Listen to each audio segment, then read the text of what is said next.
Welcome to the entire Bible in 1 year. January 26th. The Old Testament reading. Exodus chapter 2, verse 11 to chapter 3, verse 22.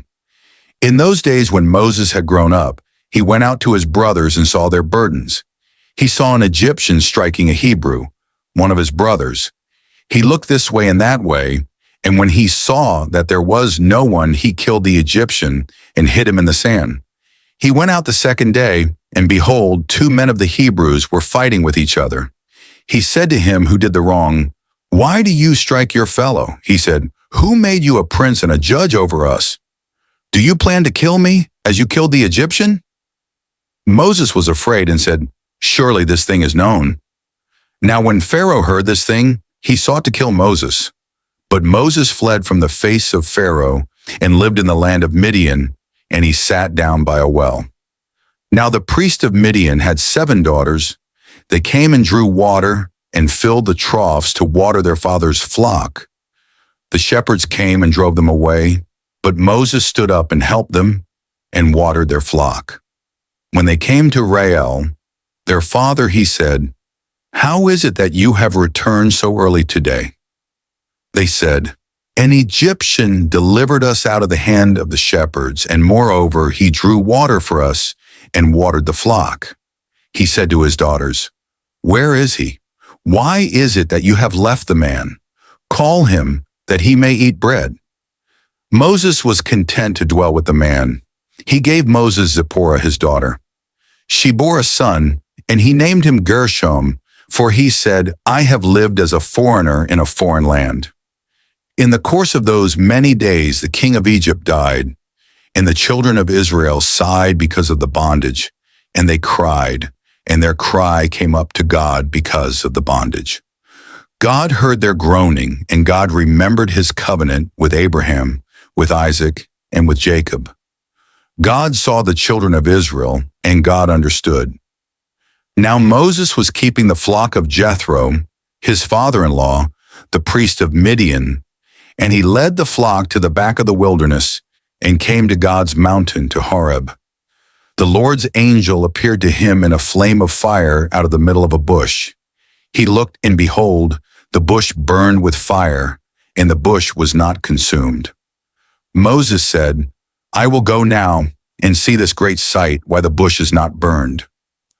When the Lord saw that he came over to see, God called to him out of the middle of the bush and said, "Moses, Moses." He said, "Here I am." He said, "Don't come close. Take off your sandals, for the place you are standing on is holy ground." Moreover, he said, "I am the God of your father, the God of Abraham, the God of Isaac, and the God of Jacob." Moses hid his face because he was afraid to look at God.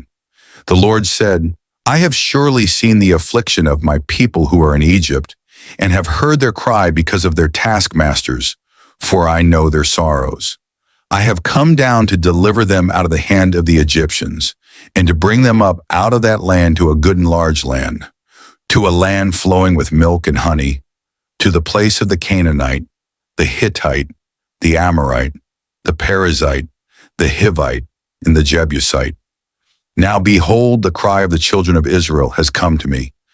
Moreover, I have seen the oppression with which the Egyptians oppress them.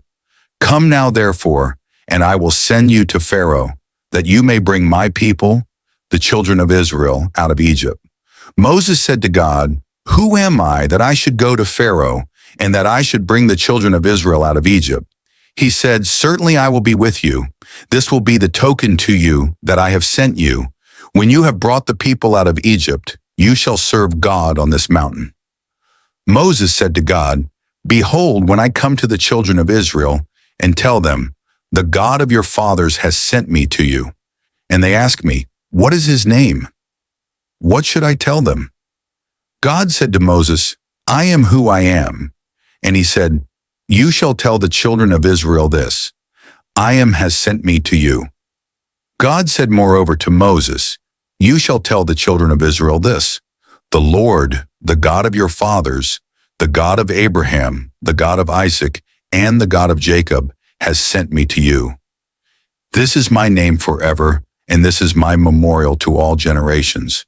Go and gather the elders of Israel together and tell them, the Lord, the God of your fathers, the God of Abraham, of Isaac, and of Jacob, has appeared to me, saying, I have surely visited you and seen that which is done to you in Egypt. I have said, I will bring you up out of the affliction of Egypt to the land of the Canaanite, the Hittite, the Amorite, the Perizzite, the Hivite, and the Jebusite, to a land flowing with milk and honey. They will listen to your voice.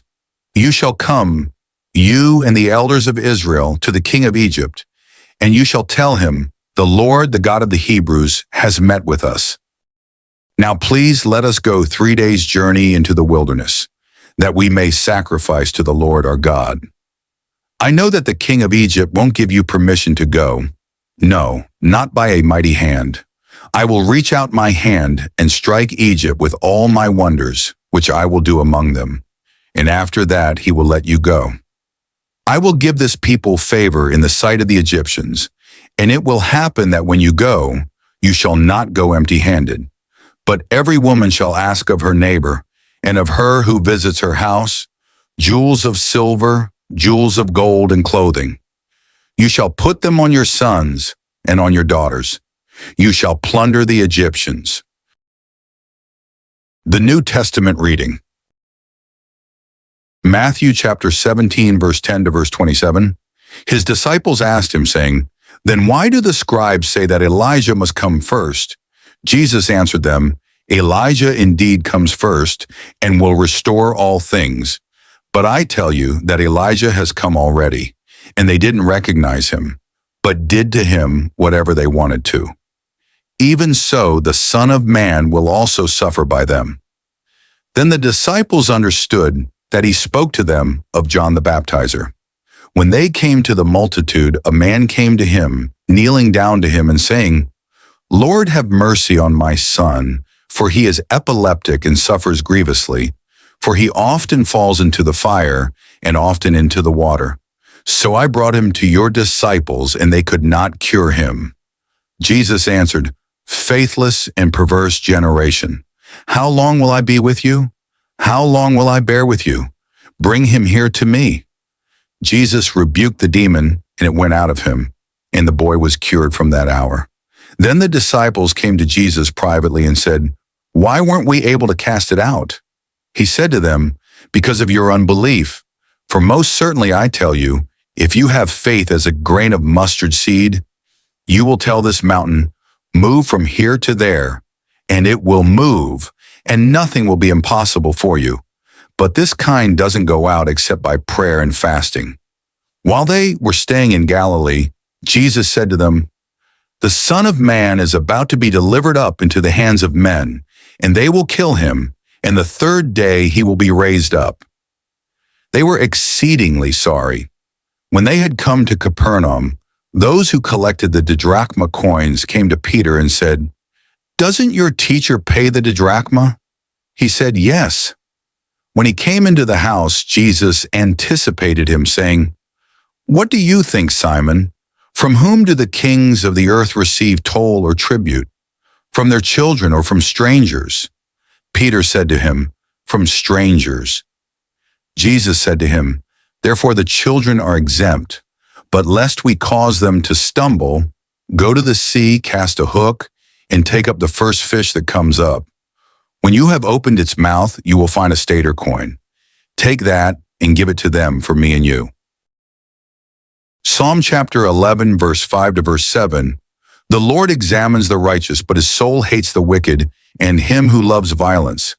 On the wicked he will rain blazing coals. Fire, sulfur, and scorching wind shall be the portion of their cup. For the Lord is righteous. He loves righteousness. The upright shall see his face. Proverbs chapter 5, verse 7 to verse 14. Now therefore, my sons, listen to me.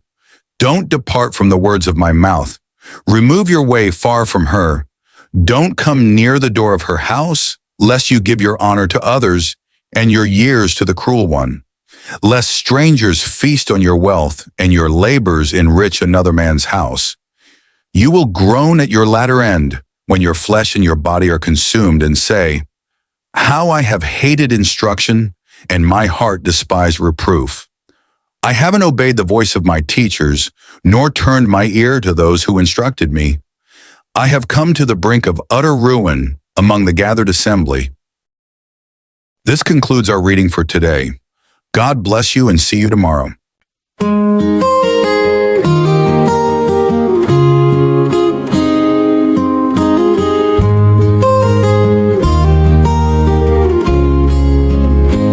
Teach me your ways, Lord, day by day. Lead my feet on the righteous way. You said walk straight, keep your heart sincere. Bring what's holy when you draw near. In a world that cheats just to get ahead, your truth is the path I choose instead. With humble hands and a heart that stays, Lord, teach me your ways.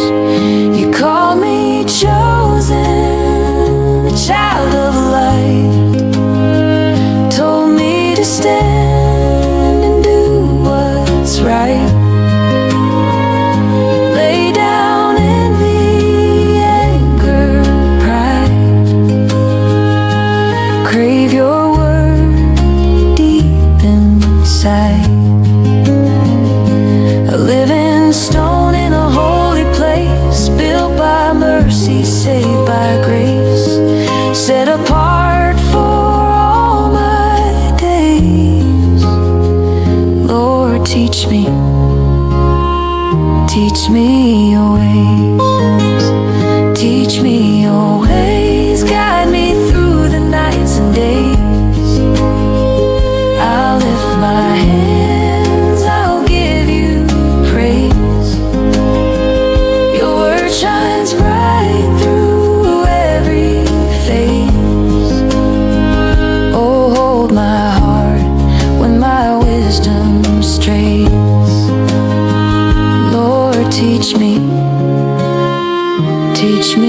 your ways.